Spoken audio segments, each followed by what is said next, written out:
जवान था और यतीम भी था। शौक बन गया दीन पढ़ने का। मोहल्लेदार इलाके वाले कहने लगे कहाँ से कमाएगा, ना बाप है, ना माँ है, ना घर है, कहाँ से। हजरत रूमी कहते हैं नौजवान ने जंगल में झोंपड़ी लगा ली। वहां वो सुबह मदरसे जाता, शाम को जंगल में रहता, वहां अल्लाह अल्लाह करता, सबक याद करता। एक दिन बादशाह की बेटी रास्ता भूल गई, जंगल में आई सहेलियों के साथ, बॉडीगार्ड भी साथ थे पर रास्ता भूल गई। खोती खोती शाम हो गई, ऐसी खोई कि जब रात गहरी हो गई तो आके उस नौजवान के पास रुकी और चिल्लाने लगी। शेर के दहाड़ने की आवाज आती है, भेड़िए के बोलने की आवाज आती है। नौजवान अकेला, सहेलियां बिछड़ गई, गार्ड बिछड़ गए। कहने लगी मैं परेशान हूँ, मुझे जगह मिल जाएगी। नौजवान कहता मैंने शहजादी देखी और मुझे भी पता था कि घर एक ही है और आग को अंदर से दरवाजा भी बंद करना पड़ता है, जंगल जानवर भी आ जाते। कहते मेरी छोटी सी कुटिया में, झोंपड़ी में वो आई, रो के कहने लगी सहारा कोई नहीं, अगर मैं पीछे निकलूंगी तो भेड़िए खा जाएगा।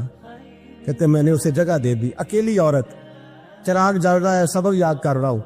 मेरे नबी पाक ने फरमाया जहां मर्द औरत अकेले हो तीसरा शैतान होता है। और शहजादी, वो बच्चा कहता है सबक याद करता रहा सारी रात। वो बच्ची को कहा सो जा, पर वो कहती है नींद मुझे भी कहाँ आई। ऐसे मौकों पर नींद, सारी रात सबक याद करता। थोड़ी थोड़ी देर के बाद चिराग जलता तो उस पर उंगली रखता, हाथ जलता तो पीछे खींचने, फिर दूसरी उंगली रखता। थोड़ी देर के बाद जलता तो खींचने, हाथ सारा जल गया।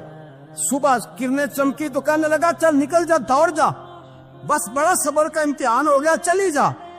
शहजादी बाहर निकली, सिपाही ढूंढ रहे थे। बादशाह खुद जंगल में निकला हुआ था, मेरी बेटी मिल गई। बादशाह तन्हाई में जाके कहने लगा बेटा मैं दुनिया को बताऊंगा कि मेरी बेटी खोई नहीं थी, सिपाही साथ ही थे। ये बड़ा मुश्किल होता है, बेटी तो भूल के भी रात कहीं रह पड़े तो लोग जीने नहीं देते, तो बेटा मुश्किल हो जाएगा मेरे लिए। कहाँ थी? उसने कहा नेक नौजवान के पास। उसने कहा बेटा मैं तो तेरी बात मानूंगा पर दुनिया नहीं मानेगी। अगर उस नौजवान ने किसी को बता दिया कि तू उसके पास थी तो फिर लोग मेरा जीना मुहाल कर देंगे। बेटा मैं मर जाऊंगा, मेरी मजबूरी ये है कि वो कहीं राज ना उगल दे वो नौजवान, उसे कत्ल करना पड़ेगा। औरत ने मिन्नतें की, उस बेटी ने कहा मेरे मौसम को मारोगे, रोई। और वो कहने लगा मैं बादशाह, वो मेरा अपना वकार है, मैं उसको छोड़ नहीं सकता। गिरफ्तार कर लाए सिपाही। वक्त तय हो गया सजा का। अकेले कारकोशरी में रखा गया, जो उसके खास एतबार वाले थे उनकी ड्यूटी लगाई। बादशाह ने बुलाया, पहले बिलम आया। औरत कहने लगी, बेटी कहने लगी एक दफा तो बुलाओ ना, एक सवाल बस पर्दे में रह के पूछना है और फिर जो आपका जी चाहे। मेरे मौसम को मारना तो है तो मर्जी आपकी। सामने खड़ा किया, नौजवान पर्दे के पीछे, औरत खड़ी हो गई। बादशाह बीच बैठ गया। बीबी कहने लगी सारी रात बेदार मैं भी रही, सोया तू भी नहीं। वो जो तू चिराग के करीब हाथ लगा के जलाता था वो समझ नहीं आई। नौजवान रो पड़ा, कहने लगा क्या करूं, मैंने रसूलुल्लाह का दीन पढ़ा है। क्या करूं, मैंने हुजूर का दीन पढ़ा है।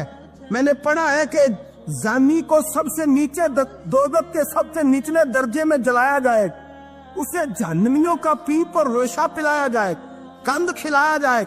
ये रवायतें पड़ी हुई थी। थोड़ी थोड़ी देर के बाद शैतान मुझे कहता था बदकारी कर ले। मैं अपना हाथ उसी वक्त जब शैतान मशवरा देता तो मैं आग पे करता। मैं कहता अगर ये बर्दाश्त हो गई तो वो भी हो जाए। जब हाथ जलता तो मैं समझ जाता नहीं तुझसे तो ये नहीं बर्दाश्त होती तो वो कैसे होगी। फिर मुझे शैतान मशवरा देता कोई देख नहीं रहा तो बुलाने नहीं गया, खुद आई, मैं दूसरी उंगली लगा देता। मैंने हाथ जलाया और मैं समझ गया जब छोटे से चिराग की इतनी सी शमा की आग नहीं बर्दाश्त होती तो दोज़ख कैसे बर्दाश्त होगी। कहता मैं बाज आया। बादशाह ने ये कहानी सुनी, लफ्ज सुने तो चीख मार के रोया। कहने लगा तालिब इल्म तू तो मेरे नबी का सच्चा गुलाम है और मेरे रसूल के जो सच्चे गुलाम होते हैं उन्हें फांसियां नहीं दी जाती, उन्हें तख्त पर बिठाया जाता है।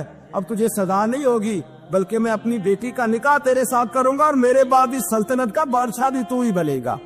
अब वो नौजवान वहां नारे लगा रहा है, कहता लोगों तुम मुझे कहते थे दीन से क्या मिलता है, दीन से तो अल्लाह तख्त व ताज भी अता फरमा देता है। अगर नौजवान शर्मो हया वाले बन के रहे अल्लाह सारी इज्जतें दे देगा।